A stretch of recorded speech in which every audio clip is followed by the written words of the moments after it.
Yeah.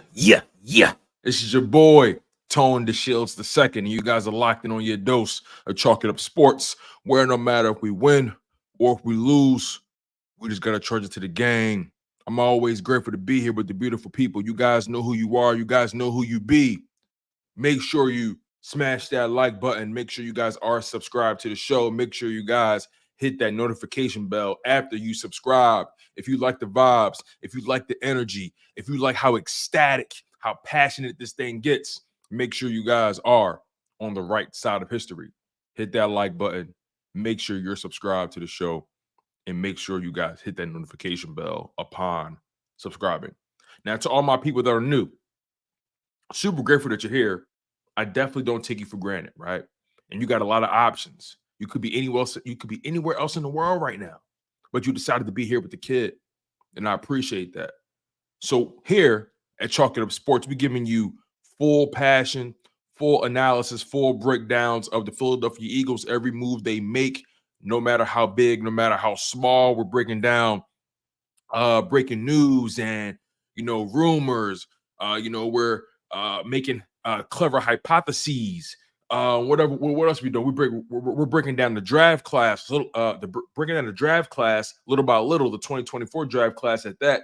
Making our projections about what the Philadelphia Eagles are going to be doing. We're going to be covering the Philadelphia Eagles all year round here at Chalk It Up Sports, right? And as the show grows, make sure you guys are a part of that, because look, I fully anticipate this thing is going to evolve, right? Continue to grow and grow. And again, make sure you guys are on the right side of the train track. Smash that like button. Make sure you guys are subscribed to Chalk It Up Sports and make sure that notification bell is hit. Let's do some quick shout outs to the people. Shout out to my man Austin. Shout out to my man Relative Time Works, King Eagle, Danquan Barkley. Appreciate y'all for being here, man. I really do appreciate it. I really do. We got 23 people on the live stream so far and counting, 13 on the YouTube side, 10 people on the X side. So this thing is going to continue to grow today.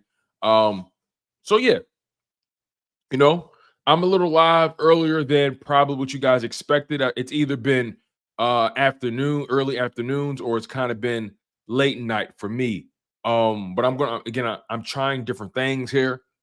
I'm trying to get a feel for, my new schedule, my new timeline, and just trying to do the best I can to get the content out to you guys as soon as I possibly can. But overall, the reality is I'm going to continue to try to give you guys content as much as I possibly can. Yesterday, I had some unforeseen circumstances. Had to take the car to the shop, had to get some tires replaced. So I had to get that taken care of as soon as possible. Got to make sure wifey has the car to do whatever she needs to do. So yesterday, that's exactly what happened. You guys had to get the car looked at, but overall, everything is great. Again, shout out to you guys, Austin, Relative Time Works, King Eagle, Dan Quan. My man Dan Quan has something up here. He says, lost my grandma yesterday. Shows like this helped me, man. So thank you, Tone. Wow, Dan Quan. Wow. For one, I'm grateful that you're even here, right? And I'm sending my love, sending my prayers, sending my words of affirmation to you, to your family. It's unfortunate that you're going through something like this. Loss is never something easy to deal with, and usually you never get over it. You just manage it better. So again, so sorry for your loss, Dan Quan. Sending my love, sending my prayers over to you and yours, man. Listen, I'm glad that I'm able to be a part of your day. I'm glad that I can be some bit of a distraction, to say the least. But overall, real life is still real life. And Dan Quan, once again, I'm super ultra sorry for your loss, my friend. So sorry. It's nothing more daunting than losing a matriarch or a patriarch of your family. So I can only imagine the amount of pivoting, the amount of game planning that you guys have to do, getting her affairs in order, things like that. So Dan Quan, again, I'm sorry for your loss, my friend. And I hope you guys get through this as smoothly as you guys possibly can. I really do. Making a pleasant transition from that, a ginger transition. Bo says, Tone, I ain't seen you since Cole tucked his tail. What's up, fam? Bo 1990 was good. You know what's so funny about that, right? I try to tell people, listen, for one, Kendrick is a different beast. That's the number one thing. But for two, J. Cole should have known better. And I know that, this isn't that kind of show, right? But real quick, J. Cole should have known better. The moment I heard it, I said to myself, okay, this is a good song, but the reality is, in the context of the diss, in the context of the beef, you did not hit the mark. It sounds good. It sounds like a good song, does it not? If this song wasn't attached to a diss or a beef, we would be like, yo, J. Cole in his bag. But because within the context of a beef, within the context of a diss track, it wasn't a good diss track. He was half-stepping the whole time. He had 1 foot in, 1 foot out. And from this point forward, we can't consider Cole to be one of those guys. We can't consider Cole to be one of those guys. He made it very clear. My man was on his own stage apologizing. You can't do that. You can't do that in the heat of battle. You can't throw a punch and then say my bad afterwards. You don't get cool points for that. As a man, I respect somebody for having self-awareness, though. Always have self-awareness and know who you are. And if you know something's not serving you, you get out of it, right? But from the hip hop perspective, from a fan perspective, he violated. That's a flagrant foul. You put a diss track out and then you apologize the date like 48 hours later. I don't know if he got a call from Kendrick or not, but he is out of pocket for that. I can't look at J. Cole the same. I'm sorry. Look, I'm always going to respect the pen. He always going to be one of the best lyricists of our time, one of the best writers, one of the best rappers of our time. But when it comes to being like one of the, the one, the big three thing is over. It's all about Cole. It's all about Kendrick and Drake. Cole completely eliminating himself from any competitive standing. And what made it even worse, and again, I know this is Eagle talk. I know it's an Eagle show, you guys. But again, you got to stand on your jacket, bro. And I don't want to ever hear you talking crazy on them songs ever again. I don't want to ever hear him talking about, yeah, I'm the best. I wish somebody would. He was going crazy the past few years, talking about how he the hottest and how he in his bag, he in his prime. He feeling like Muhammad Ali. You know what I'm saying? He was somebody would try him. He was going, listen, do your homework. He was going crazy all for the past few years, and we was loving that shit. We was loving it. And then, but when you talk like that and you at the mountaintop like that, somebody gonna pull your card. And you just so happy to be dealing with a real life demon and Kendrick Lamar. So look, man, I can't look at J. Cole the same after that. I watched that apology, and I'm gonna be honest, it was cringy. He looked uncomfortable out there. It just looked awkward. It looked awkward, and I didn't like it, man. Listen, I don't judge him as a man. I don't judge him as none of that. J. Cole was a good man. I'm sure he's a good man. I'm sure he got a good heart, and I'm sure he meant well. And I'm all for his mental health. I'm all for his spiritual peace. I'm all for that. But when it comes, in the context of hip hop, he violated. I'm sorry. He violated. He violated. I don't care. Listen, he violated, bro.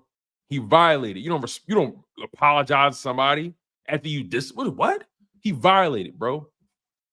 It's no justification. He violated that. He violated. That's a flagrant foul in hip hop. You don't do nothing like that. He was better off putting it out and then calling Kendrick on the back end. You don't say nothing like no shut down on your stage, bro. That's crazy. That's your festival. He looks silly. And that's just me keeping it 100. And I don't know, maybe that's the Philly passion in me. I don't know what it is, but he looks silly. You don't apologize after no shit like that. I hope Kendrick hit his ass with a damn, he out of pocket. I don't want to ever hear nobody mention Cole in the same sentence as Kendrick Lamar and Drake ever. I don't want to ever hear him. I don't want to ever hear nobody mention J. Cole in the same sentence with them men. Never. Because they in it for glory. They in it for the top spot. See, y'all got me going now. This is not even what the show about. Y'all got me going. We about 12 minutes in the show. Y'all got me talking about Kendrick, J. Cole, and Drake. This is not even what I was here for. But I want to get to the latest move your Philadelphia Eagles made. I want to get to the latest move that your Philadelphia Eagles made. Now, we all know the Philadelphia Eagles have made a handful of moves to add to that offense, right? They've added Saquon Barkley. They added Devontae Parker. They added Paris Campbell, to add, to add to the wide receiver depth, right? They added those, they added those gentlemen. On top of that, in 2022, they added AJ Brown, drafted Devontae Smith, things of that nature. Drafted Dallas Goedert in 2018. That offensive line is still that offensive line at the end of the day. But what they decided to do also, they decided to supplement their roster with tight end, former Bengals, former New York Jets, tight end CJ Uzomah. CJ Uzomah is now a Philadelphia Eagle. Says here, he signed with the Philadelphia Eagles on a one-year deal. Let's scroll down the article here. It says the Philadelphia Eagles are making a notable veteran addition to their tight end room with the 2024 NFL Draft exactly 2 weeks away. Per reports from NFL Network's Ian Rappaport, the Eagles are expected to sign former New York Jets tight end CJ Uzomah to a one-year deal after he met with the team on Thursday. It says here, according to Ian Rappaport, free agent tight end CJ Uzomah, the former Bengals and Jets starter, is expected to sign a one-year deal with the Eagles per himself and Mike Garafolo. Uzomah, who flew to Philly today and passed his physical, should bolster their passing attack and give the offense an added weapon. Uzomah played 7 seasons with the Cincinnati Bengals and appeared in Super Bowl and appeared in the Super Bowl at the end of the 2021 season. He signed with New York following the Super Bowl loss to the Rams, but had trouble finding similar production the past 2 seasons with the struggling Jets team. I mean, they didn't have a quarterback. Of course he couldn't find production. Says here, Uzomah, who's 31 years old, was originally a 5th-round pick by Cincinnati out of Auburn in the 2015 draft. In 106 career regular season games, he's tallied 192 catches for almost 1,900 total yards, 16 touchdowns. His best season came during the Bengals Super Bowl run in 2021, as he finished with a career best in catches with 49, receiving yards with 493, and touchdowns with 5 touchdowns in that season.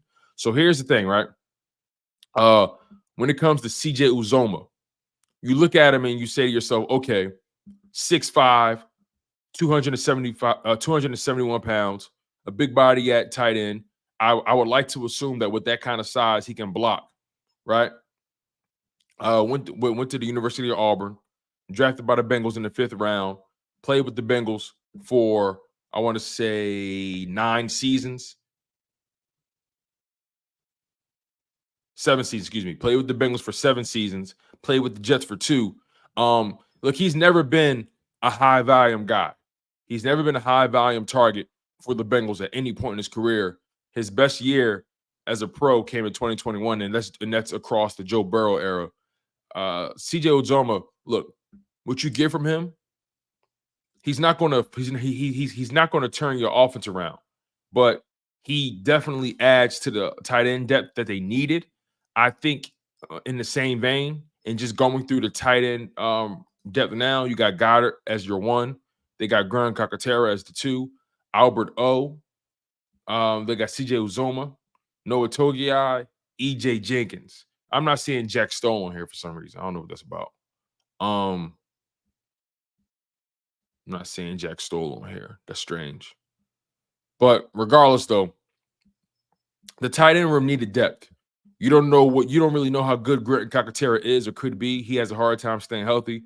Albert O, I know right now he is a fan favorite, and he's expected to maybe win that number 2 spot. But you also bring in CJ Uzomah, who brings in veteran leadership, and he can definitely add to your tight end room. I wouldn't be surprised if the Philadelphia Eagles top 3 tight ends are Dallas Goedert, Albert O, and CJ Uzomah. Grant Calcaterra, I think he has an uphill climb, even though he is slightly ahead of Albert O in the depth chart. I think Grant Calcaterra has a good enough shot to make the roster, but he's going to have to contend with Albert O, who a lot of people have a lot of stock in right now, a lot of fans, a lot of people who are close to the situation. And CJ Uzomah just adds to that room. And again, it's a 1-year deal. Okay, cool. Jack Stoll signed with the Giants. Wow, that hurts. That hurts. I'm a Jack Stoll guy. I guess I'm not anymore. But sorry about the internet glitch if you guys are experiencing that. That's all. That's my fault. But I've always liked CJ Uzomah, especially with the Bengals. I liked him there. He just seemed like the kind of guy that, whenever he got the opportunity, he knew what to do with the rock. Got to give respect where respect is due. But overall, this isn't the kind of move that takes you over the top, but this is a move that adds to your tight end depth, something that was needed. I think the Eagles tight end depth definitely just got improved. Again, with Albert O, CJ Uzomah. And again, CJ Uzomah has been a starter his whole career for the most part. I want to say, excluding his first 2 seasons, as a matter of fact, he's gotten his most starting action from 2018 on. 2020, he got hurt, missed the whole season, pretty much. But in 2018, 15 starts. 2019, 16 starts. 2021, 16 starts. 2022, 13 starts. And in 2023, he only played in 12 games and had 8 starts. So I guess he was dealing with some injury. But again, the New York Jets haven't had a quarterback over the past 2 or 3 years. Let's be totally honest about that. So it's kind of hard to really produce and be the guy. And the Jets, they kind of, they gave him a good amount of money. He was coming off of that Super Bowl year. He's coming off of his best season as a pro. So they gave him a little bit of money. And look, unfortunately, it didn't really pan out. But he's 31 years old, brings veteran leadership to the position. A big guy. He's totally on brand for the Philadelphia Eagles. I like it. I don't hate it. I like it. It's again, it adds to the depth, and it's something that they need. But it's so funny. The CJ Uzomah signing makes me think about the future of Dallas Goedert. Dallas Goedert's future, in my opinion, is not certain. It's not. His future, in my opinion, is not certain. And I'm going to tell you why.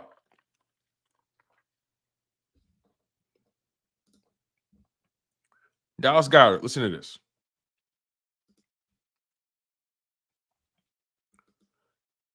So Dallas Goedert signed his 4-year deal for the 2022 season, right? He signed a 4-year, $57 million deal with $35 million guaranteed, with an average salary of $14.25 million. That put him in the top 5 of tight end pay scales or of tight end contracts. Dallas Goedert has a top 5 tight end contract. He's still getting paid top 5 money, regardless of the cap going up. He's still getting paid top 5 money. But has Dallas Goedert really delivered top 5 results, over the length of his contract? Has he really?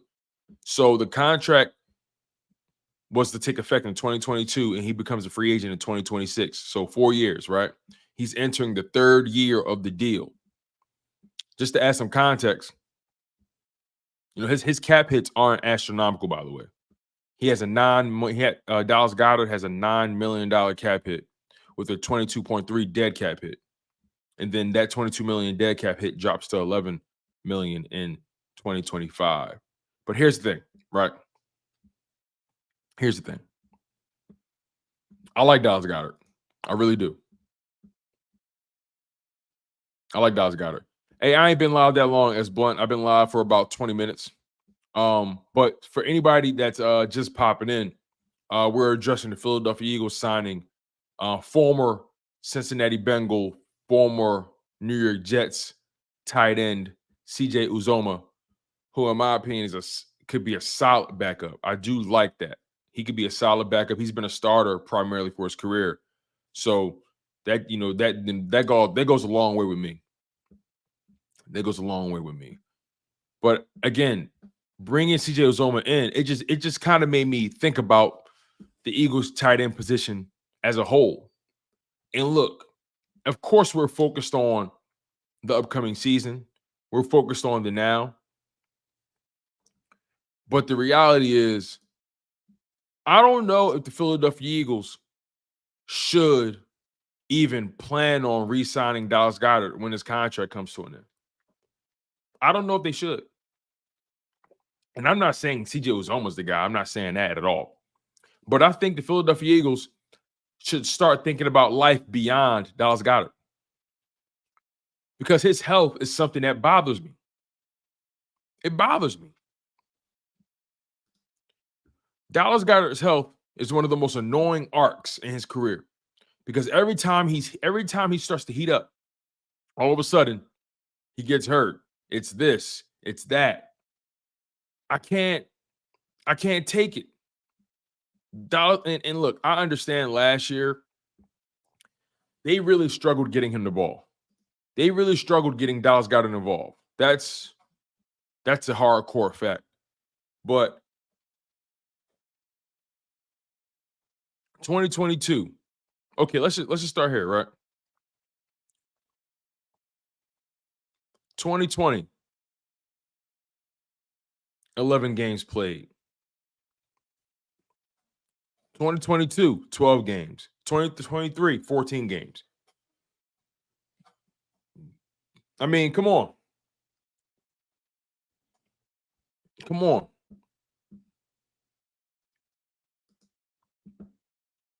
Every time he starts to heat up, it seems like he can't stay healthy.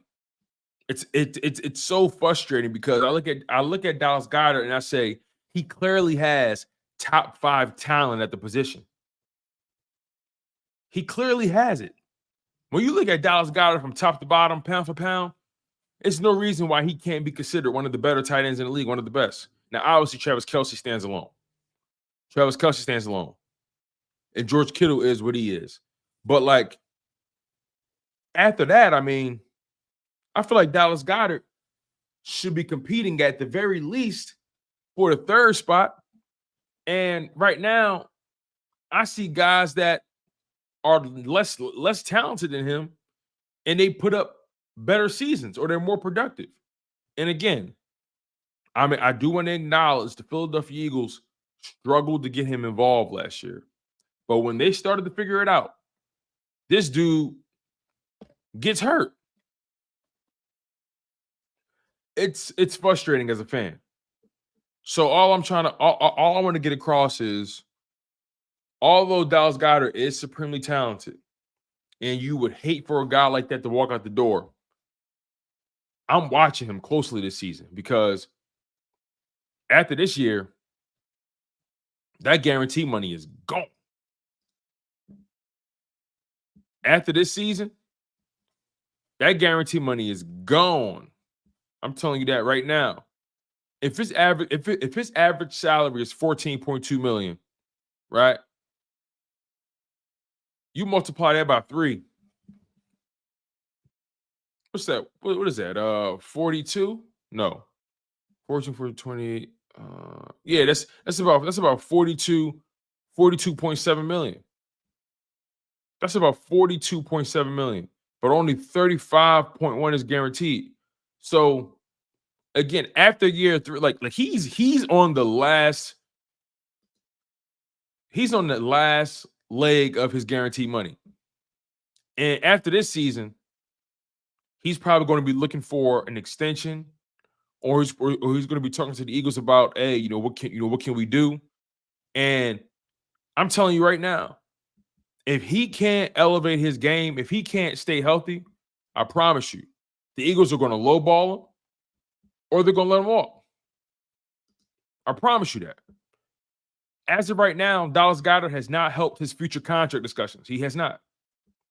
Nick N, I think Mark Andrews better than him because he's available.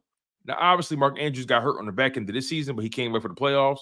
But I mean, I think Mark Andrews is better than him because he's always there. He's always available. But also, Mark Andrews is like the number 1 in that offense, so he always gets the targets. My man S. Blunt says tight ends at the moment: Dallas Goedert, Grant Calcaterra, CJ Uzomah, Albert O, Noah Togiai, EJ Jenkins. Do we still draft for his replacement? That's a good question. See, here's the thing, though. A tight end, in my humble opinion, is not a position that I need to hurry up and say, oh, I got to think about replacing this guy a year or 2 down the line. I feel like you can draft a tight end. I don't want to say anywhere, but you can draft a tight end at a pretty reasonable place in the draft, maybe round 3, round 4, round 5, and you can set him up for success. Like I don't think the tight end position is a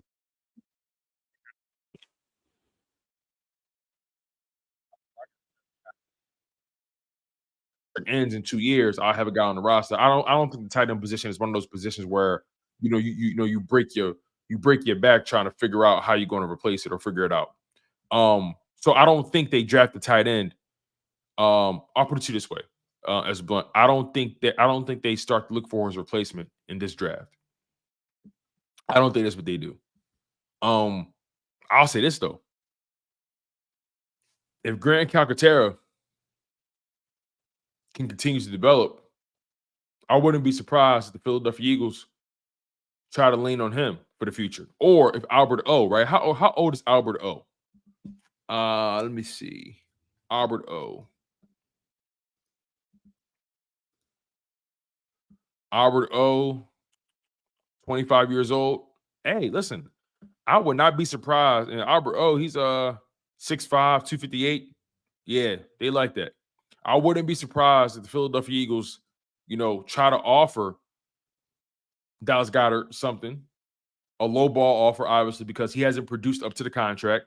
I wouldn't be surprised if they try to hit him with a low ball offer. Either he's going to take it or he's going to look at it and say, I think I'd rather test free agency. And look, he can do that, right? I wouldn't be surprised if the Eagles try to push forward Albert O as well. I think, no, I agree with you guys about Grant's injury history. I'm just saying, though, those are young guys in the tight end room. Albert O, Grant Calcaterra. The Philadelphia Eagles, if they can avoid spending assets on a guy that they already have on the roster, they'll do that. So don't be surprised if the Philadelphia Eagles look at Albert O and Grant Calcaterra and say, listen, we like you guys. Could y'all ever pan out and be the starting tight end for this team? Especially if the Dallas Goedert contract talks, start to fall by the wayside. But again, that's next off season, right? He has 2 years left on the deal, including the upcoming season. So we are a little bit of ways away from a decision like that being made. But because the 2025 season will be his final year of his deal, I'm talking about Dallas Goedert. I know his people are going to be looking at the Eagles like, hey, what's the move? That's why I think this season is so important for Dallas Goedert. I think Dallas Goedert has to stay healthy for one, for the entire season. I think for two, he has to at least give you, at least in this offense, the way it's constructed, Dallas Goedert has to give you at least 750 yards receiving. He has to. He has to be able to give you at least 700 yards receiving and 6 or 7 touchdowns with about, what is that? 60 catches, 60, 70 catches. He has to do that. He has to do that. Thank you again, as Blunt, for donating to the channel, my man. I appreciate you. My man, Fitness Warrior. I really appreciate you, my man. Thank you a lot for the $20 super. He says, I know I troll all the time, but I commend you for your grind and keep going, bro. Your takes are on point and you put logic into your takes. I'm still going to troll you in the chat. Can't wait for the call on tomorrow. Definitely, man. Listen, Fitness Warrior. I appreciate you, my guy, for staying true to form. I appreciate you for not taking your foot off the gas. I appreciate that, man. And also, I appreciate you donating to the channel. That is the ultimate sign of endearment and sign of respect, my friend. So trust me. I appreciate you guys. And you know what?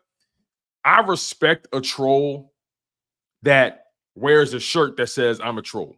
Like, I respect overt trollism. You know what I mean? I don't like covert trolls. I like overt trolls, meaning that I know exactly what I'm getting. You don't hide your hand. You make it very clear where you stand.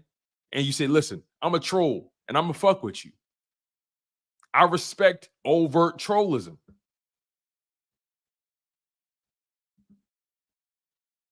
I respect anything overt because I'd rather know what I'm dealing with than not know it all. So shout out to my man Fitness Warrior for staying loyal to the soil, staying true to form, and being a loyal subscriber, man. Thank you, Fitness Warrior, for the $20 super, my guy. I really appreciate it.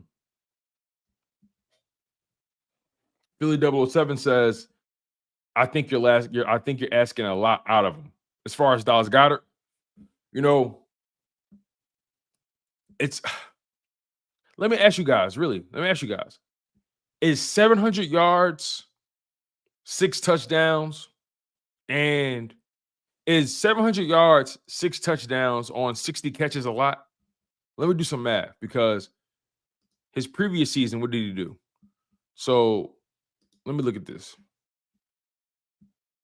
All right, so listen to this, right? In 2023, Dallas Goedert had 59 catches, 592 yards, averaged 10 yards of reception with 3 touchdowns. So you think and again, remember, he's a yak god. So you don't think on 60 catches.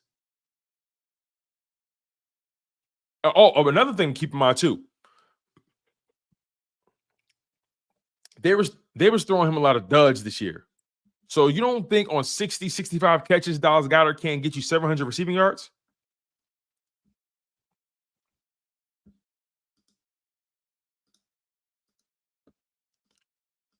In 2022, he had 700 yards on 55 catches. So y'all don't think he can get 700 yards on 60 catches? No, right. Philly 007. I think you're leaning into my point, but not realizing it, right? The reason I said all that is because I think Dallas Goedert's future is with the Philadelphia Eagles is in jeopardy because of the health factor, right? So I think you're making my point, but not realizing it. Dallas Goedert's health has been my biggest problem over the past couple seasons. That's been my problem. For 2 years for the first 2 years of his deal, he has not lived up to him. That's a fact. For the first 2 years of his deal, he has not lived up to it. I'm sorry. And last year, we can break down the nuances about the offense not giving him enough opportunities. We can break that down as much as we want. But I'm talking strictly about the health. He's averaging over the past 2 years, he's averaging 12 games. 13 games. I can't put my money behind that. And like Philly 007 said, for his career, he's averaging less than 12 games a year for his career. So again, has he lived up to the contract? He has not, in my humble opinion. He has not. He got hurt at crucial points in the season. That cannot happen. That just can't happen.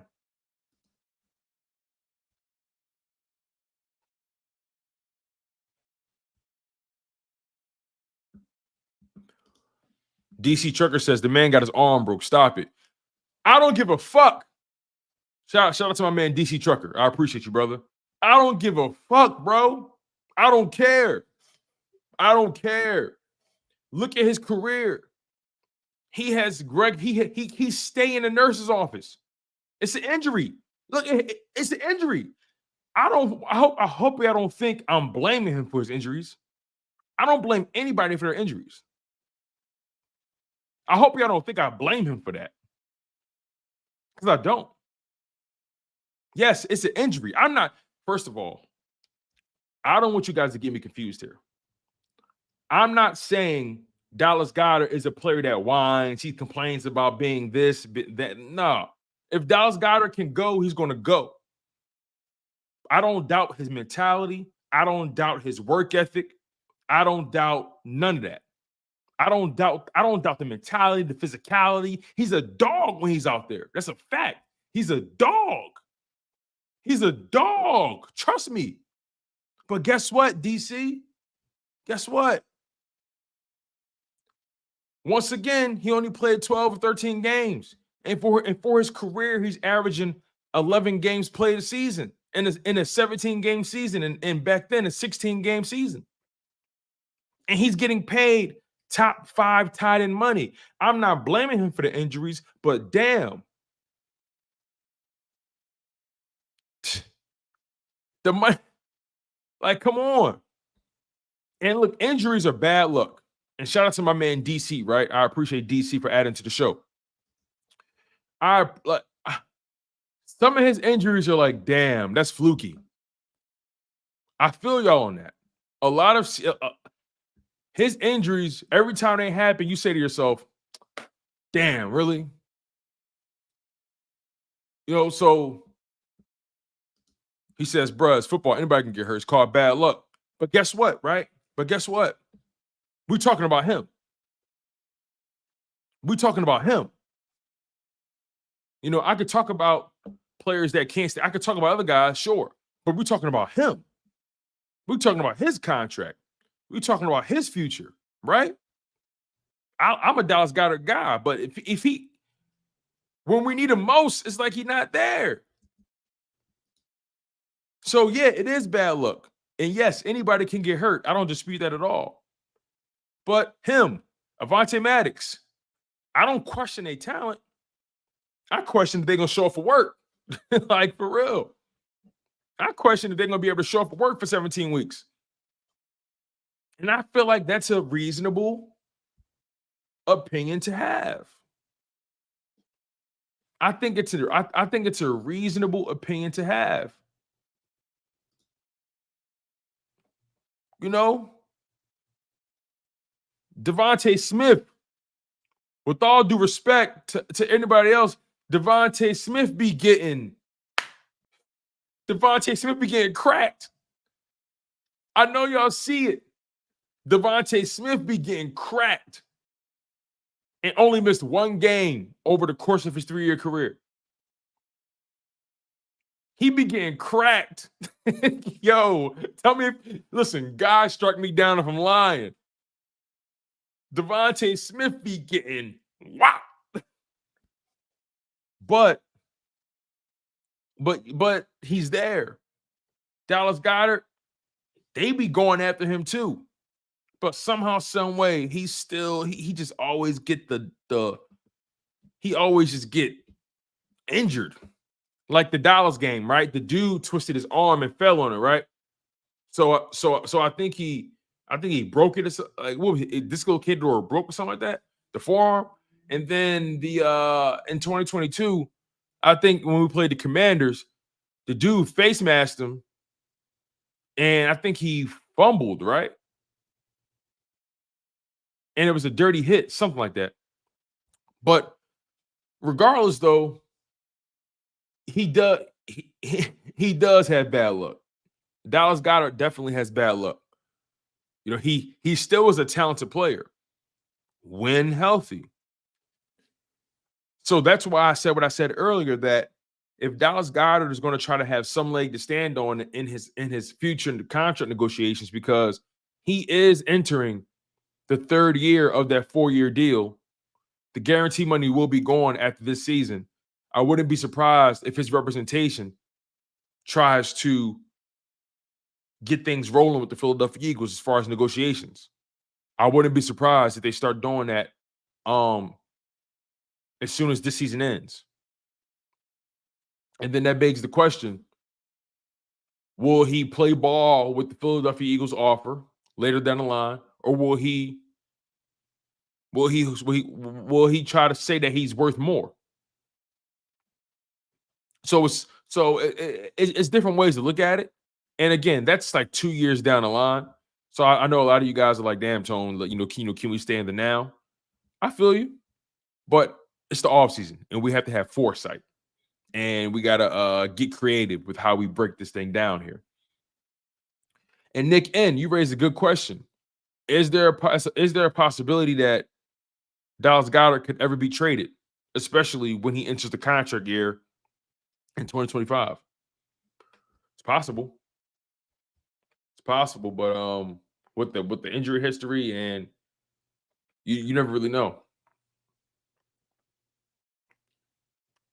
You never really know. I've thought about that. I've generally thought about it, but regardless, we got 56 people on YouTube tuned in, 32 people on X.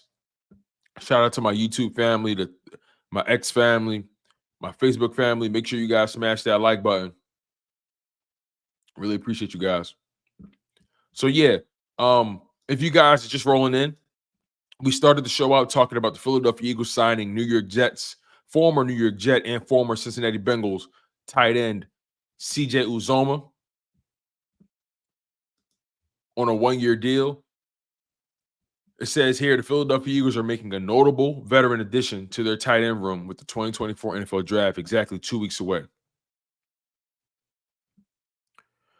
According to Ian Rappaport, free agent tight end CJ Uzomah, the former Bengals and Jets starter, is expected to sign a 1-year deal with the Eagles per himself and Mike Garafolo. Uzomah, who flew to Philly today and passed his physical, should bolster their passing attack and give the offense an added weapon. Uzomah played 7 seasons with the Cincinnati Bengals and appeared in the Super Bowl at the end of the 2021 season. He signed with the New York Jets following the Super Bowl loss to the Rams, but had trouble finding similar production the past 2 seasons with a struggling team. And I understand that because they had no quarterback. It is what it is.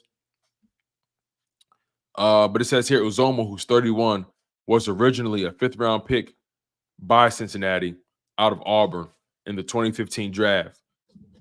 In 106 career regular season games, he's tallied 192 catches for almost 1,900 yards and 16 touchdowns.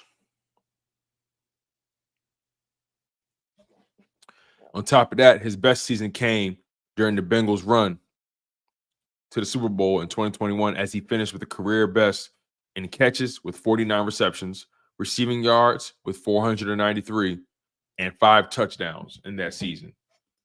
He's been a starter primarily his whole career. He's been a starter primarily his whole career with the Bengals for sure.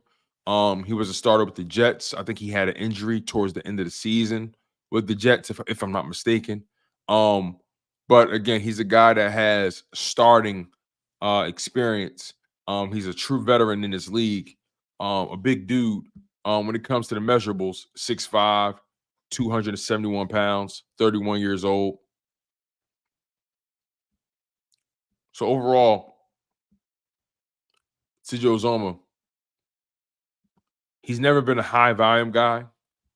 Never been a high volume guy. But when he does get targeted, he tends to do something with the ball. So overall, it bolsters the tight end room. Overall, that's what it does. And I think that's what's needed. You got some veteran, you bring in some more veteran presence on the offense as well. Again, with that big, he's a big body, so he should be able to block as well. Yo, is somebody did somebody make a parody account of Corey? Did somebody make a parody account of my man Corey? Oh no, that's actually him. That's funny. That's actually him. I thought somebody made a parody account. That's funny. Here we go. All right. So yeah, Eagles signed CJ Uzomah to a 1-year deal. I think he makes the roster though. I think he makes the roster. I think the real battle is between Albert O and Grant Calcaterra. I think that's the position battle right there. Philly 007 says, do you think the Eagles could run more 2 tight end sets? That's a good question. I would have to look into what Kellen Moore normally does. I don't recall Kellen Moore doing too many 2 tight end sets. I don't recall that. Let me see if I can find Kellen Moore play calls.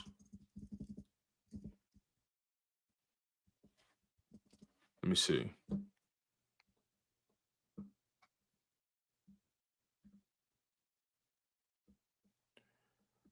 Let's see. All right, so Kellen Moore.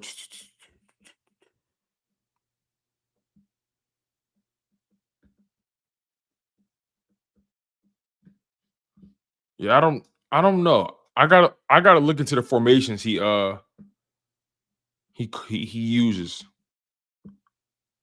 I gotta look into it. I don't know it off the top of my head, but I don't know. I don't know if Kellen Moore uses a lot of two tight end sets. I know he uses a lot of 11 personnel. But yeah, I but you guys don't know who CJ Uzomah is?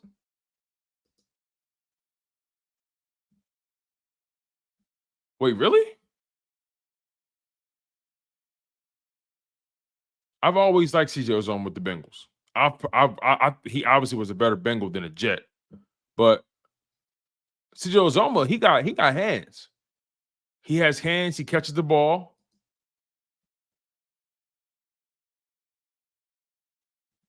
Let me see if I can put it in perspective for you guys.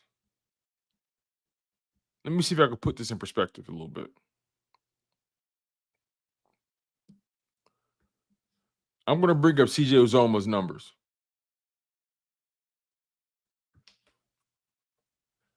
I'm going to show you guys because CJ Uzomah, he may not be a guy that you look at the stats and say like he's not a world beater, but he's been a starter for a reason. CJ Uzomah, he knows what he's doing out there. He knows what he's doing. But listen to this though. Listen to this. I want to give you guys some context to this guy, right? Use some context. So these are some advanced stats.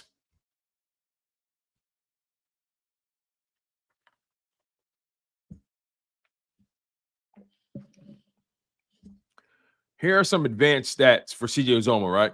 Now, look, again, I'm not I'm not looking for him to come in and be the guy, obviously. But look at the advanced stats. If you look at the passer rating, right? Look at the passer rating on passes when he's targeted. When he's targeted, let's look at the passer ratings. 102.3, 89.8, 125.9, 119.1, 127.2, 105.6. Those are some pretty stellar passer ratings when targeted. That's pretty stellar. To put those, to be that kind of target consistently throughout your career. You feel what I'm saying? Like when you look at CJ Uzomah's passer rating when targeted, it's pretty impressive. So this tells me he's the kind of guy that knows how to get open, knows how to find the soft spot in the zone. He's a big guy, so he's hard. So he's kind of hard to defend. But again, 105.6 passer rating when targeted, 127.2, and this is on the shitty Jets team. 119.1 in that Super Bowl year, 125.9. He knows how to get open. That's an absolute fact. So I respect that. Take it a step further for CJ Uzomah's numbers. And look, I'm not in here trying to convince you guys that he's some sort of like superstar. I'm just trying to put things in perspective on what he brings to the table. So 2023, a 66.7 catch percentage. In 2022, 77.8% catch percentage. In 2021, 77.8 again. 2020, 72.7. 2019, 67.5. He gets open and he catches the ball typically when it comes his way. He knows how to get open.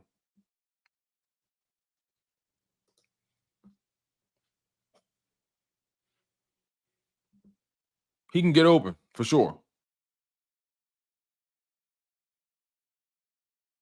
Hey, as Blunt, I might disagree, because here's why I may disagree as Blunt. I may disagree because he arguably outside of Dallas Goedert, he arguably No, not even arguably. Outside of Dallas Goedert, he's their best blocking tight end. That's that. Outside of Dallas Goedert, he is their best blocking tight end now. So that's a notch in his belt. For two, he's a veteran. So that's another notch in his belt. For three, I mean, I would argue that Albert O and Grant Calcaterra are competing more so than anything. Grant Calcaterra can't block at all. He can't. So I would argue that I'm willing to lock this in today. I'm willing to lock this in, and you guys can hold me accountable later down the line. I'm willing to lock in that. So if you guys are just hopping in, if you're just hopping in, we're talking about the Philadelphia Eagles signing former Bengals, former Jets tight end CJ Uzomah. Now, I don't know how familiar all of you guys are with CJ Uzomah, but CJ Uzomah he's been a starting tight end for the past several seasons, in particular with the Bengals and most recently with the Jets. He's never been a stat sheet stuffer, never been somebody that's going to really be dominant, but he's a guy that knows how to get open. He can block. He's a reliable target, and he's a veteran, and he adds depth to your tight end room. So, for me, and also we talked about Dallas Goedert's future with the Philadelphia Eagles and how he needs to find a way to stay healthy and his future contract negotiations, right? We can rehash all of that. But, most notably, CJ Uzomah, I'm willing to lock in. Nah, Fitness Warrior, you crazy. Until 10? That's funny. But I'm willing to argue. No, matter of fact, I'm going to lock it in. You guys can clip this or whatever. I'm almost sure that the Eagles' top 3 tight ends when the season starts, I think the Eagles' tight ends will be Dallas Goedert, Albert O, and CJ Uzomah. That's what I think.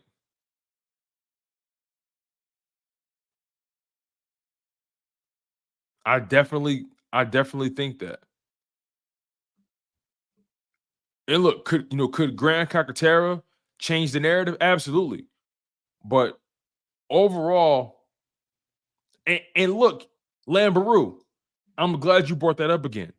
He was one of the better blocking tight ends in the league. And if you can block,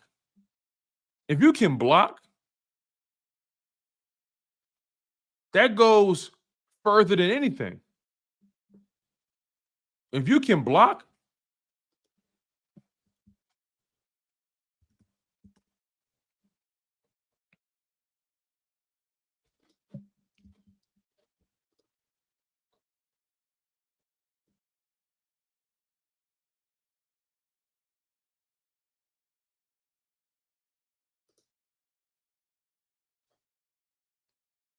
like if you can block, you're going to get more.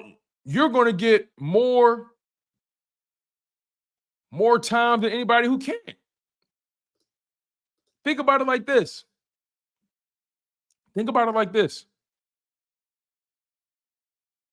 Rashad Penny, right? Rashad Penny. He's a guy that people wanted to get on the field. But guess what? He couldn't block. So therefore, it made it hard for them to put him on the field. He couldn't block. I think one of the reasons that they didn't want to re-sign Swift is because he couldn't block. Blocking in the NFL is so valuable these days. If you cannot block and your talent is mid, a team will leave you on the bench for a player who's slightly less talented but can block significantly better. Right, Philly 007, I said that. Right. Again, like I said, right? Think about this. If your talent, okay, right? Follow me here. If your talent is at a 7, no. If your talent is at a 6, but your blocking is at a 2, and there's another player on the roster that has a talent at a 5, but their blocking is at a 5 or a 6, that guy's getting more snaps than him every day of the week.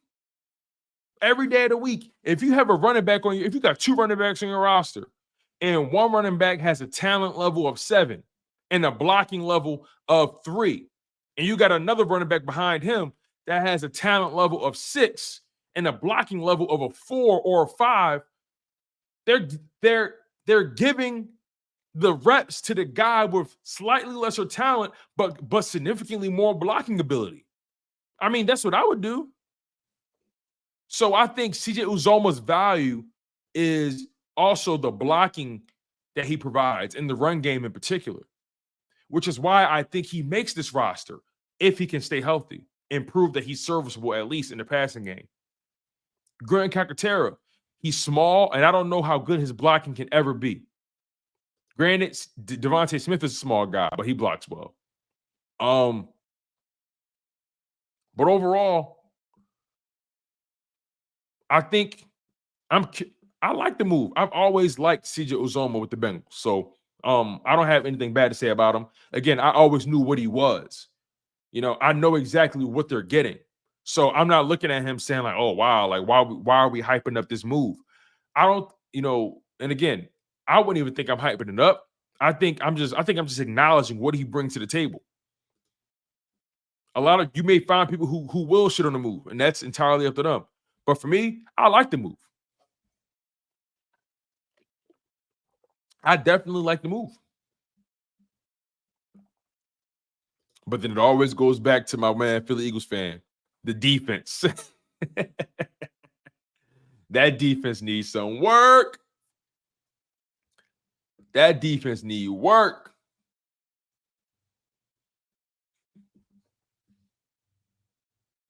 That's a fact.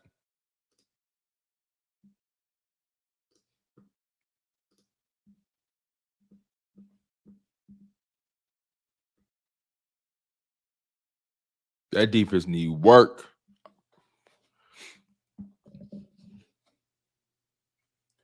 All right, let's see here. Okay.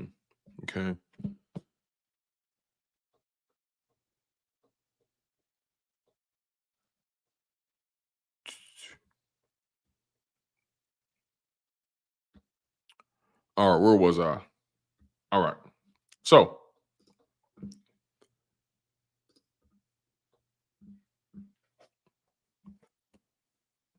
overall, we're going to see how this thing pans out. We're going to see what Uzomah can provide.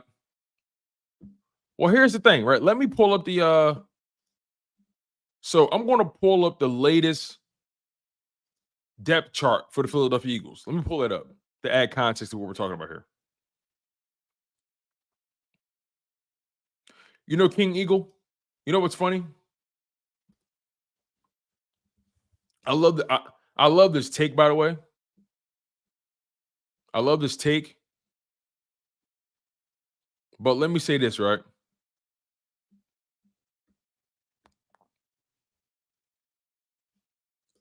And I don't know if you guys are going to agree or disagree,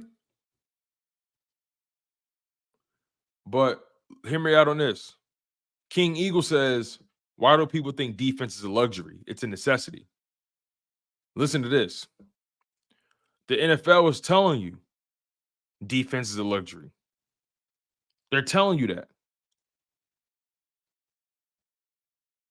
They're telling you that with the with the rule changes, with how the NFL markets its league, and how offenses are doing what they're doing. I mean, the NFL was telling you that defense is a luxury and not a necessity because they're making it hard. Yes, Chin, exactly. They want points. They're making it hard for defenses to do their jobs. So, in my opinion, if defenses can barely do their job as it is, and then you make another rule or add another rule that makes it even more hard for them to do their jobs, what's stopping the organization from saying, well, maybe I don't have to invest as much money on that side of the ball if we can't even touch those guys anyway? You feel what I'm saying?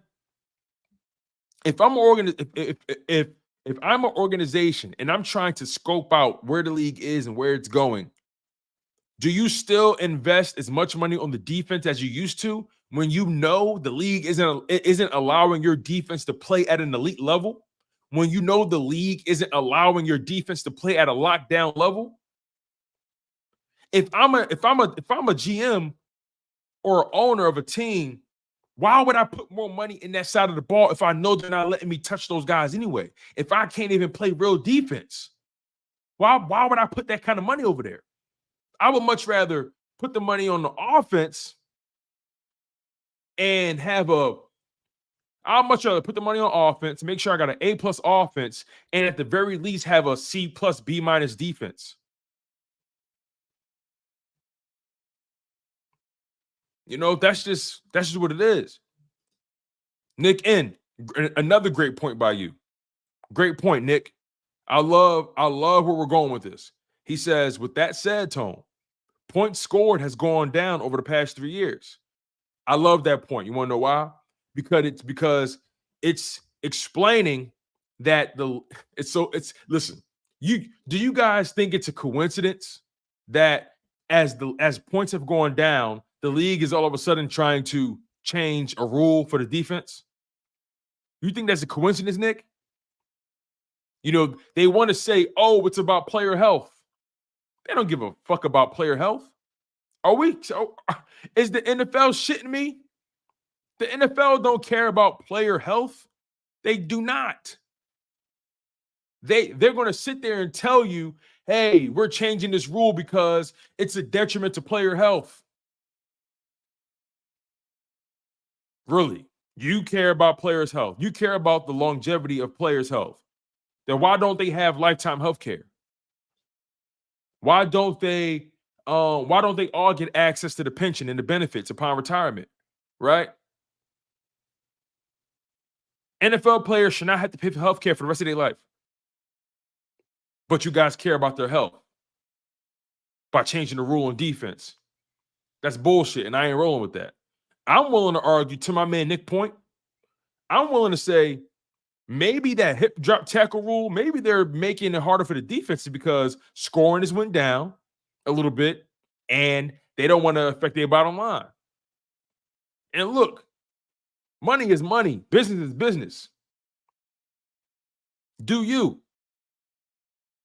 But just know the NFL is an offensive made league, and that's how they market their product. They want scoring to be up. So I think the reason scoring has trended down is because these defenses, these coaches are starting to catch up to the offenses. And also, I believe that the game has become more simplified, especially on offense, in a way where defenses can kind of just catch up. So I think the NFL was trying to get ahead of that. I think the NFL was. I think 3 years in a row with the product dipping as far as scoring. I think 3 years in a row of that is a red flag for the NFL in their eyes. 3 years in a row with scoring going down for your league, I think that red flag goes up for them.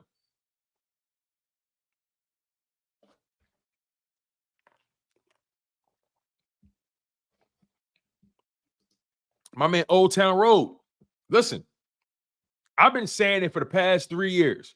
I've been telling everybody, do not be surprised if we start having pay-per-view Super Bowls. Do not be surprised. You want to know why? Because people are going to pay for it. People are going to pay for it. It's the Super Bowl. Listen, they giving you the football game. They giving you a crazy halftime show. Do not be surprised if the NFL goes to a pay-per-view Super Bowl. I'm telling you. Listen, flexing. You say that, and then it's gonna come a year when you be like, damn, all right, I got to pay for it. Flexing said, I'm gonna find that link. I'm gonna find that.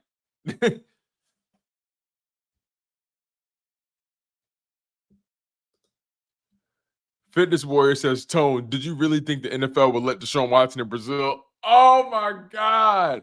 I heard they changed it. It was supposed to be Browns. It was supposed to be Browns and Eagles, right? But they changed it to Eagles Green Bay. They are funny as shit. Fitness Warrior, you crazy for this take. You are crazy for this take.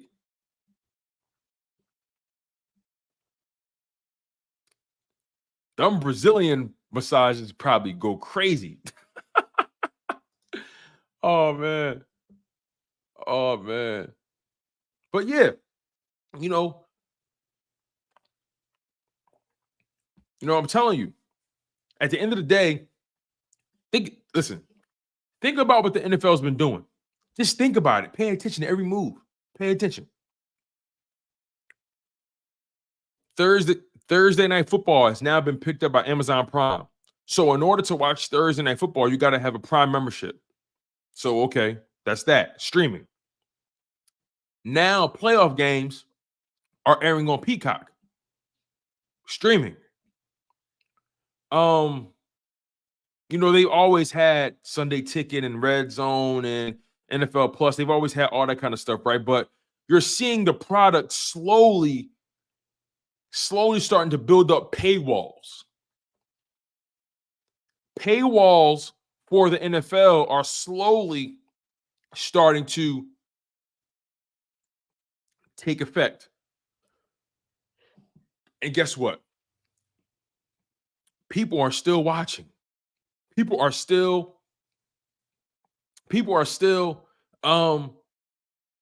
downloading these subscriptions or buying these subscriptions. Like, I'm telling you, the NFL is the mob. They're the mafia. The NFL got the best Coke in the game. The NFL got the best. They got that blue magic. It don't matter how they package it. It don't matter what it costs. We gonna buy it. Let's keep it real. It don't matter what price point they put on it. We gonna buy it. We gonna buy it.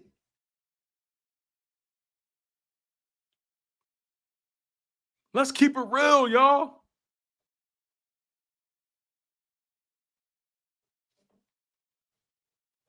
Slagger says boxing was the king. They killed it with pay-per-view. I think boxing, I mean, to take it a step further, Slagger, I think boxing even took a step back because of the fact that the heavyweight division, it took a long time. The heavyweight division has not been consistently competitive. Fable says, Tone, can I ask you something? Yeah, man, I'm here, man. Do your thing.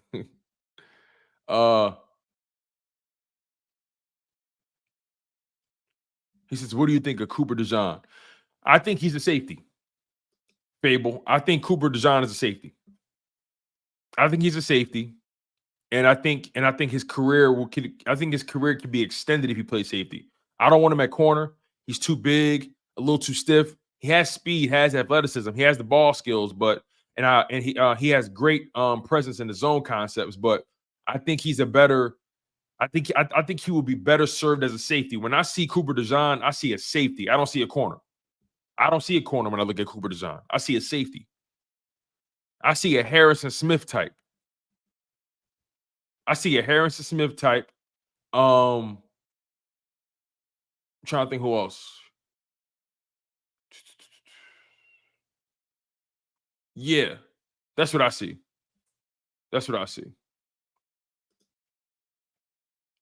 But yeah, I think boxing started going downhill, not just with the pay-per-view, right? But the heavyweight division has not been consistent, in this century. It has not been consistently good.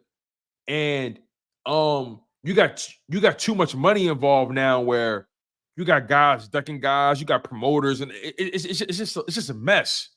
It's just a mess. Eric Weedle, good job, Dan Quan. Good pull. Eric Weddle, good pull. Fitness Warrior says Tone. No, he says Tone thought Fable was about to expose something about him. You know what's funny? I thought he was going to ask me a personal question. Not really expose anything, but I thought he was going to ask me a personal question. That's what I thought. Where else were we? So yeah, if you guys are just hopping into the live stream, we got 56 people live on the YouTube side, 36 people live on the X side. I really appreciate you guys for locking in for as long as you guys have. Like I said, I think adding a guy like CJ Uzomah to the Philadelphia Eagles is going to help them. It's going to help them and it's going to help them in pass pro. It's going to help them in run blocking as well. You lost Jason Kelsey. You still have right guard. Right guard is still relatively up in the air. So overall, you really have no idea. Let me not say no idea. Your offensive line is still in this place of limbo to an extent because of the right guard spot. You know who your center is going to be. You know who your right tackle is going to be. But that right guard spot is a little bit in limbo.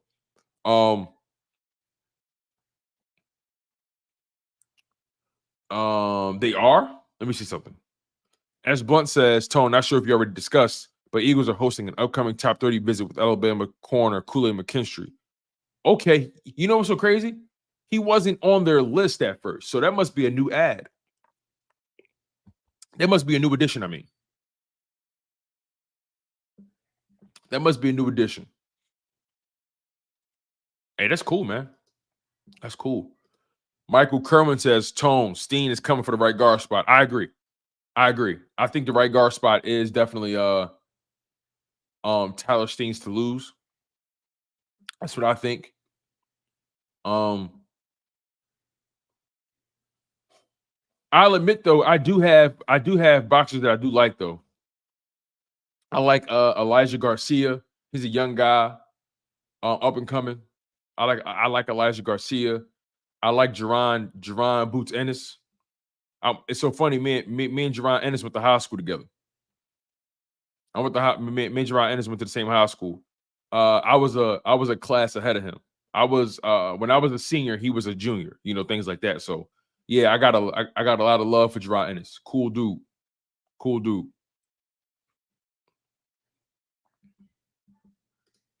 Fitness says, serious question. Tone, if you had Troy Fantanu, Kool-Aid, or Laiatu Latu, who would you choose at the 22nd pick? Ooh, that is a good question because Laiatu Latu's health concerns me. Concerns me a lot. You know what, Fitness? I'm going to be honest with you. I'm going to be honest. If it was me, I'm taking Kool-Aid. I'm taking Kool-Aid. Bruh.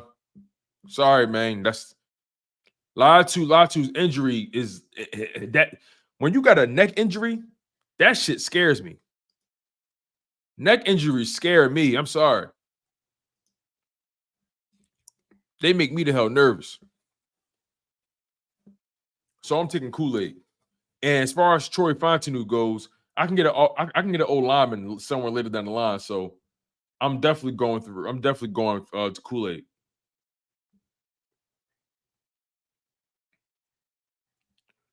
All right.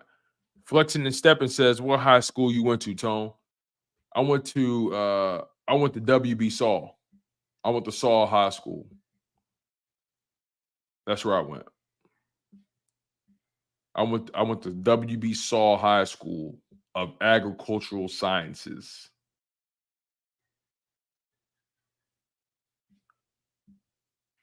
If you're familiar with the Roxborough area on Henry Avenue. I went to that high school. Long, far as bus ride though from the hood, but had to get that education. You feel me? Dan Kwan says he wasn't medically cleared. He's played for 2 years after that. Wait, so he was or he wasn't? Because look, I know he's played for 2 years after that, but it's just I don't know, man. It's the NFL now. It's the NFL, and guys going to test that, man. They're going to test that. They're going to test that, man. I don't know.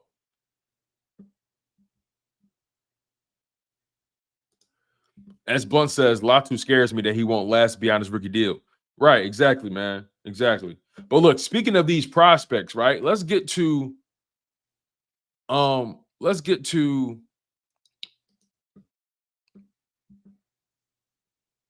of these guys that are going to be visiting the Philadelphia Eagles.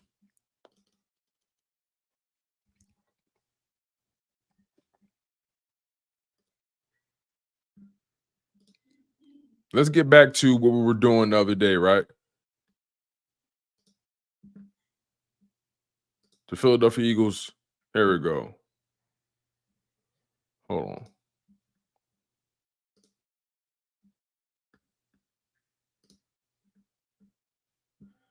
Here we go. All right. Let's get back to who they did invite for their top 30 visits so far. Because I know Kool-Aid was added, like my man said.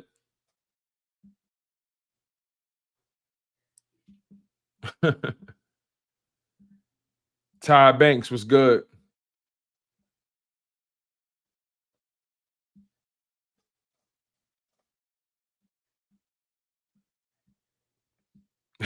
Coach Yo, Corey said we got enough off and injured motherfuckers on this roster.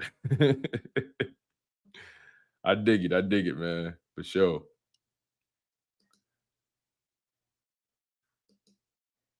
All right. So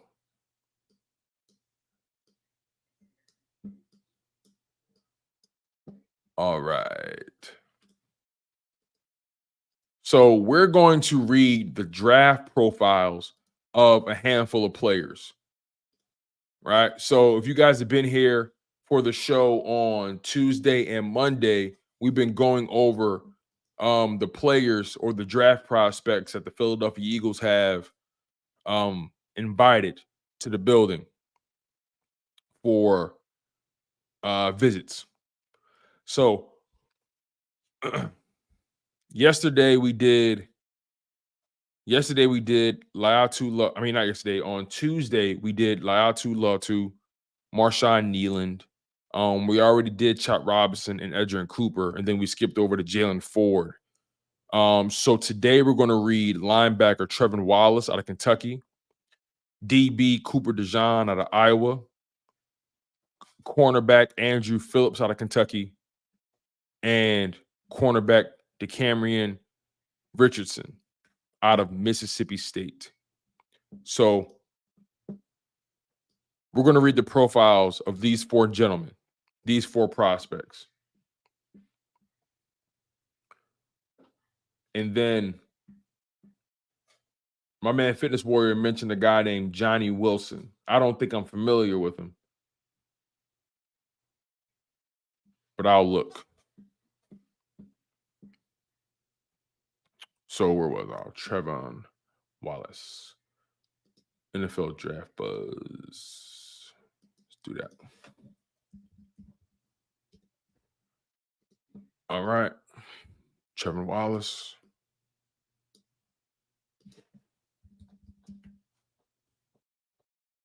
Kentucky. All right, let's get this thing going, you guys. All right. We got Trevin Wallace, linebacker out of Kentucky. 6'1", 237 pounds. The 20th ranked linebacker, according to NFL Draft Buzz. Man, I don't know how many times I can say it. I don't know how many times I can say it, but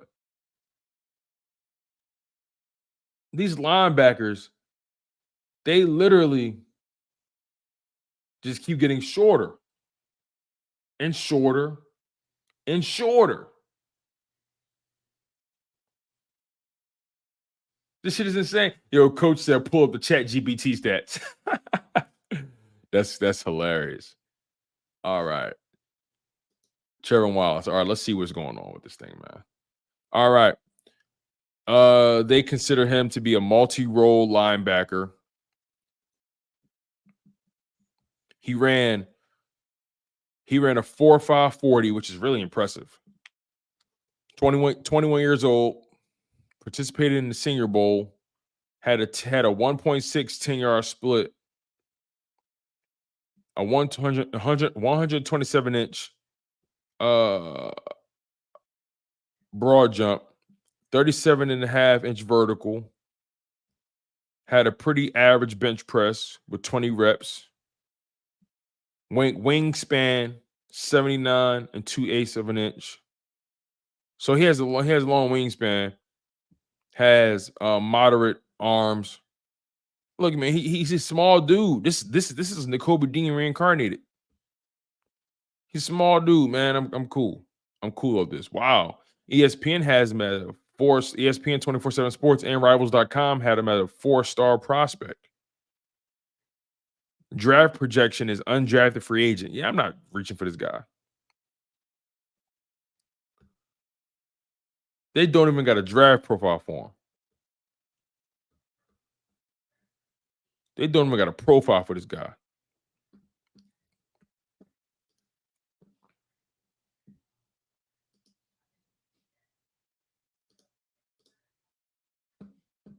I'm not going to break my back trying to find Trevor Wallace scouting report, but I'll look it up anyway.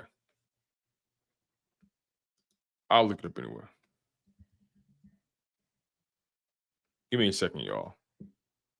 Because this dude don't even got a draft profile on NFL Draft Buzz. Trevor Wallace. NFL Draft. All right. See what we got. All right. I think I found something for him. Let me bring this up the screen for you guys. All right. Boom. There we go. So again, like I said, 6'1", 237 pounds. Went to Kentucky.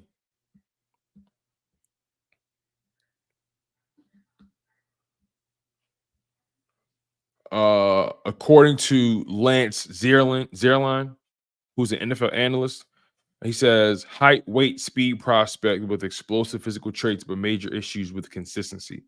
Wallace looks the part and can run and hit when he's locked in. However, he struggles to diagnose plays and execute his responsibilities at a standard NFL level. Wow. They didn't have to say standard, though. Teams will like the traits and his potential to play special teams, but he will need to prove he can play with better instincts and recognition to make it to the pros.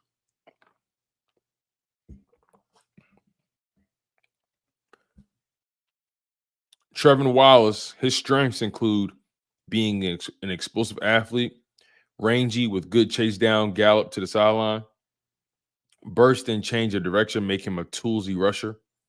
Hands are very sticky when he gets his chances to take the ball away. Lateral agility to expand his short area tackle success. So he's an athlete. He's a quick guy, has great short speed, great sideline to sideline speed, obviously. But I wouldn't want him as an inside linebacker. Does he have the explosiveness off the line of scrimmage for him to be an edge rusher or something like that? He's just in this weird spot with his overall height and weight. His weaknesses include play recognition and football instincts are lacking, frequently fooled by misdirection, in both run and pass games, lacks patience and leverage in his scrape, allowing cutback lanes to runners, pulled out of position by bait routes and his spot drops. Pass rush could use more elusiveness when diving into the A or B gaps.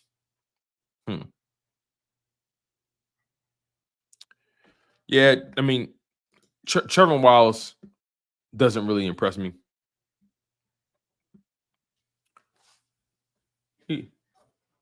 He doesn't impress me at all.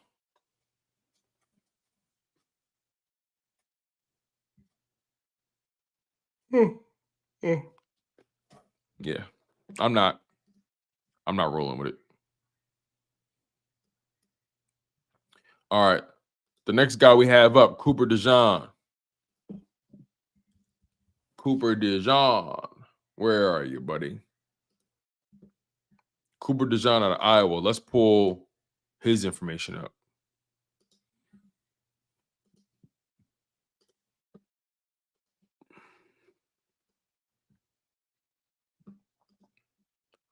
All righty. Cooper DeJean, 6 feet, 203.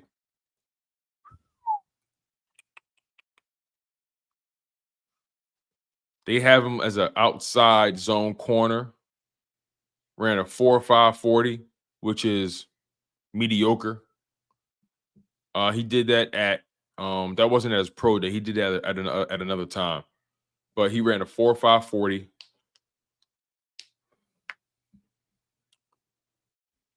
Nothing too crazy. Bench press 16 reps at his pro day. Look, I think he was dealing with a fractured fibula too, right? Let's read the bio.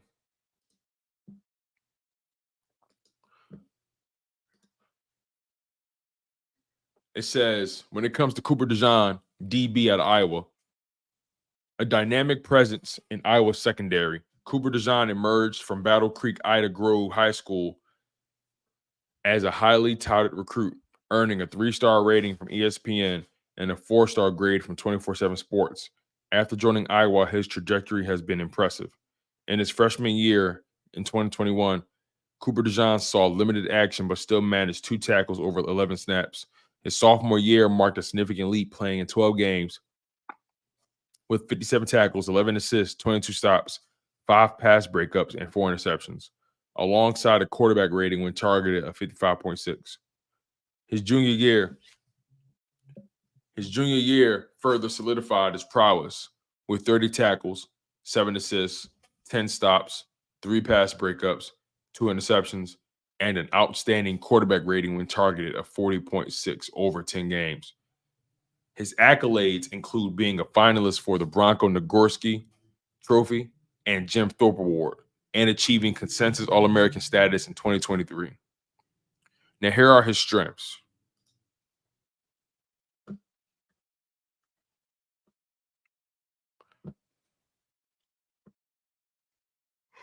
Here are his strengths. Elite athletic skills. He made Bruce Feldman's freak list at number 14. Bruce Feldman wrote, the former high school quarterback, who also lettered 3 times in basketball, track, and baseball each, won the Iowa State long jump title and 100 meters, and has continued to get more explosive since he's been in college. He possesses rare mass and frame density for a cornerback and has good length along with it. Showcases great initial burst when triggering on plays and veering to match wide receivers. He's fleet-footed. He's a fleet-footed mover with exceptional corrective twitch and recovery athleticism. Boasts impressive long track recovery and gap closing speed. Hawking in front of balls, can snap into phase and realign himself to trail wide receivers on fades and seam routes. Has the short area freedom to adjust his tempo while staying in phase and tracking.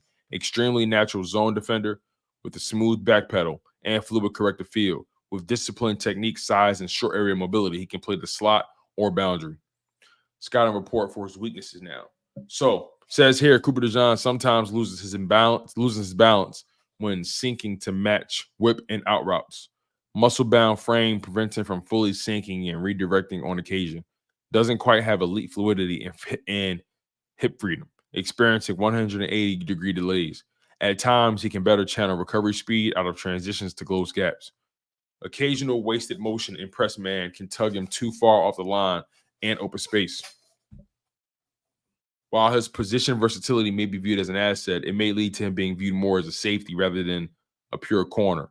DeJohn fractured the fibula in his left leg while practicing in November, and while he's been fully cleared 3 months after surgery, he won't run at the combine or at Iowa's pro day. Won't run at all. Does it make you guys nervous that he won't run?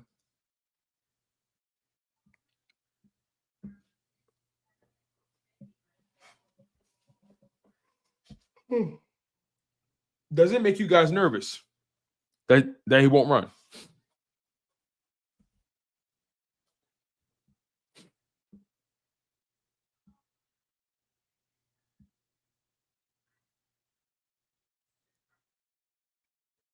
Why would they say that?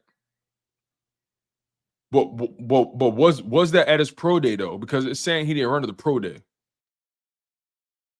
Oh, he did a private one. Okay, see, maybe that's the confusion because they're saying that he didn't run in the combine or at the Iowa pro day. Did he have he had a private one or something?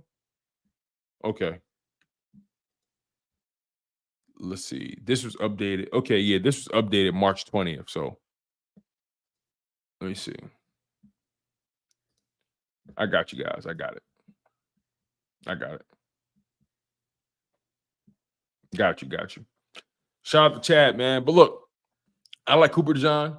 I think I like him at. I think I want him at safety though. Okay, he just ran on Monday. Got it. He just ran on Monday. Cool. Appreciate it. Yeah, because his draft profile wasn't updated since March 20th. So, yeah. Hey, look, he ran on Monday. It's all good. Look, I like him, but I think I will only draft him if I'm moving him to safety. That's just me, though. All right, let's get to our next guy. So, we got Andrew Phillips out of Kentucky, cornerback. Let's look him up. Andrew Phillips, Kentucky. All righty. Andrew Phillips, 5'11", 190 pounds.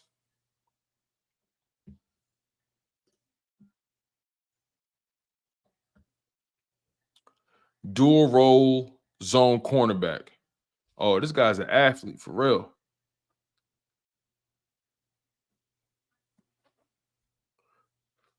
$5'11", 190 pounds, ran a 4.4 840, which is,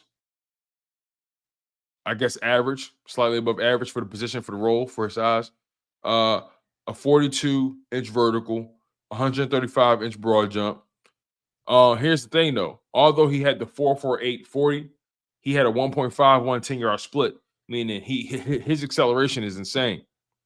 He gets, that speed get off is crazy. He bench pressed 16 reps at his pro day. Not bad.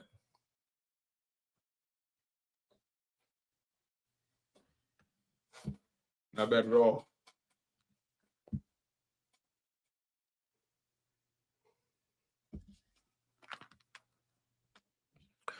According to the draft projections, they have him going in the 4th. Let's see.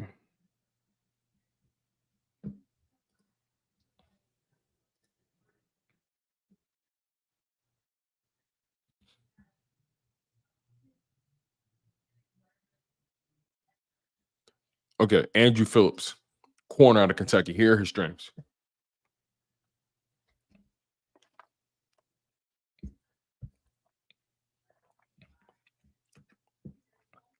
Displays low and balanced backpedaling, enhancing his reaction speed and agility. Demonstrates quick feet and fluid hip movement, enabling smooth lateral transitions. Efficient in closing quickly on catches, indicating potential in both zone and off-man coverage. Capable of maintaining phase with deep routes through precise hip opening and timing. Possesses the raw tools necessary for reducing catch opportunities. Hinting at growth with experience. Approaches run support with the mindset and toughness of a safety, willing to engage physically. Displays versatility in coverage, showing skill in man and zone concepts, with potential for press man improvements noted at the Senior Bowl. Hyper explosive athlete with an ability to close gaps quickly, paired with high level ball tracking potential and physicality and run support. Okay, so you got a fearless corner who's not afraid to get get in the mud. A project though, but interesting. Weaknesses include lacks instinctual play and anticipation, limiting his ball production capabilities. Occasionally hesitates when moving forward from his back pedal, impacting his ability to disrupt plays.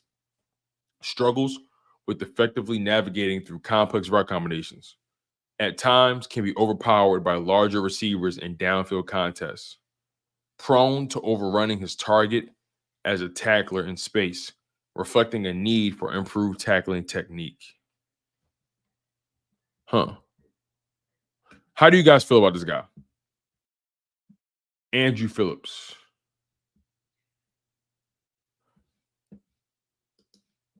Andrew Phillips. Seemed like a guy that could be, he doesn't sound he doesn't sound bad, but he is projected to be a day 3 guy. He's projected to be a day 3 guy, a guy that that you work with, add depth. He plays aggressive. He's going to fight to get on the field. But overall, I mean, I don't not like him. I'll put you that way. All right, let's get to our guy, our final prospect that we're going to look at today. DeCamerion Richardson, cornerback out of Mississippi State. Let's look that up. DeCamerion Richardson. Yep, that was easy to find. All right, DeCamerion Richardson, cornerback out of Mississippi State. Oh, my man, 6'2", 188. I love it. 6'2", 188. According to them, his projected role is an outside man press corner. Oh, this guy has athleticism for real. He ran a 4.3 4.40. Spectacular at the combine with a 10-yard split of 1.48, 6'2", 188 pounds, has a 128-inch broad jump, 35-inch vertical, 32-inch arm length. I mean, the dude is an athlete and long dude. Okay. Let's look at his strengths, though. DeCamerion Richardson, cornerback out of Mississippi State, 6'2", 6'2", almost 190 pounds. Says here, Richardson tracks the ball well and does a nice job of getting his head around in plenty of time to avoid flags. Gives great effort in run support, sticking his nose in as a tackler, and should be able to contribute as a special teamer covering kicks.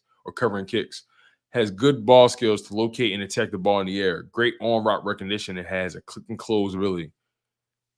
He'll line up and press at times when Richardson has a quick and powerful punch.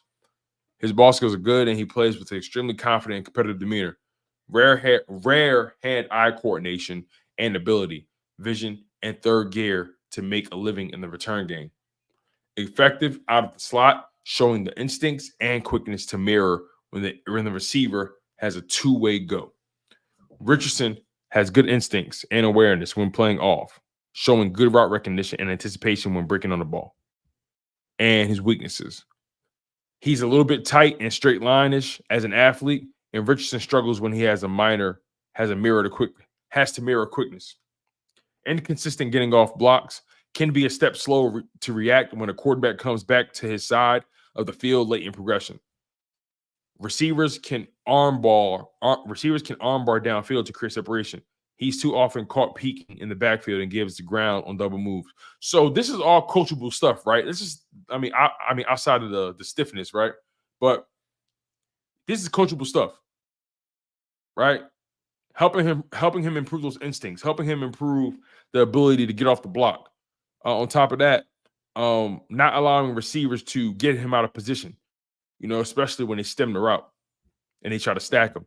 So Interesting prospect. I love the speed. I love the height, the size at the position. I like it. I like it a lot. So yeah. Um, so yeah, there we go. Sorry about that. So yeah. There you have it, you guys. I mean, those are the prospects that they're going to see.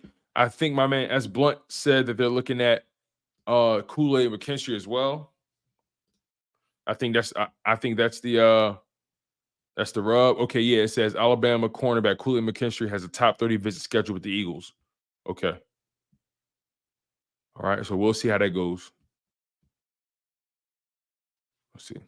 All right, but I'm going to get out of here, you guys. Man, I really appreciate you guys locking in for as long as you guys have. I got some errands to run, but I'm so glad you guys have locked in. Please, if you haven't already, make sure you smash that like button on the way in. Make sure you smash it on the way out. The content doesn't move without it.